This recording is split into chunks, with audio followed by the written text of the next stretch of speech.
I bought a doll for my daughter, but it soon turned into a nightmare. I'm a single dad to my lovely daughter, Ava. She celebrated her birthday last week. I decided to surprise her with a pretty doll she had been eyeing at the local shop. She named it Daisy. Daisy had beautiful brown hair, wearing a sweet pink dress with cute little shoes. For the first few days, Daisy was Ava's best friend. They would eat together, sleep together, and even have small tea parties. Things began to change after a few days.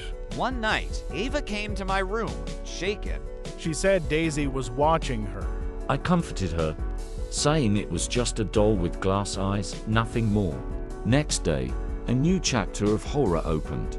Ava cried that Daisy had moved on its own. I furrowed my brows. I told her it was just her imagination. Ava looked disappointed, but I saw fear in her eyes. Days passed. Things became chilly. I started noticing Daisy wasn't where we'd left her. She was in different places every time on the dinner table, near the bathroom, sitting on the couch. Each time, the doll's gaze felt more piercing, almost like it was staring at us. One day, we found Daisy in Ava's school bag when we hadn't put her in. A chill ran down my spine. Ava's face went pale. She stammered Daisy didn't want me to go to school alone. The incident amplified my fear. I decided to put Daisy in the attic. Ava didn't protest. I was hoping things would get back to normal. But after a couple of days, Ava woke me up again, saying she heard Daisy talking. By now, I was genuinely scared. I went to the attic with Ava. Daisy was sitting just where I'd left her. To prove Ava wrong, I picked up Daisy and demanded do something. Why? Or talk.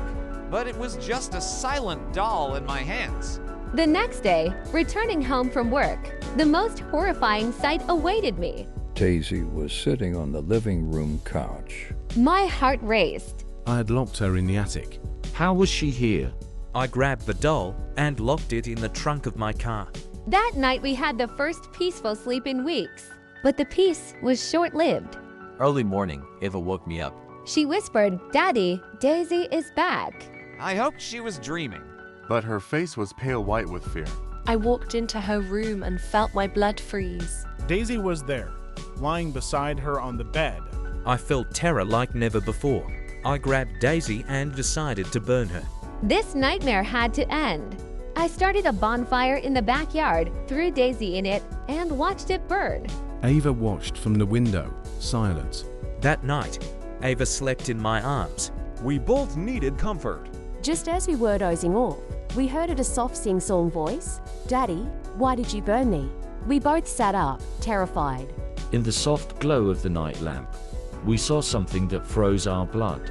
Daisy, slightly burned, stood there on Ava's bedpost, staring at us with empty glass eyes. Soon after this, we moved to a new town, leaving behind every piece of old life, especially Daisy. But even today, when all is quiet, Ava and I shudder.